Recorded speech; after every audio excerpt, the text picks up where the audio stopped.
శ్రీశైలంలో మల్లన్న,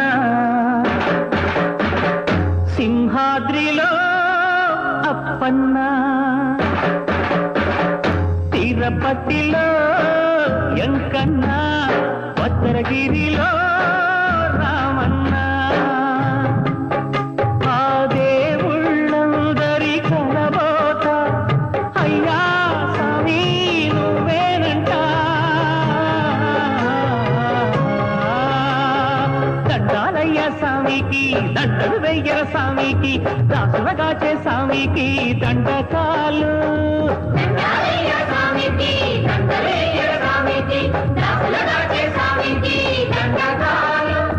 కొండంతా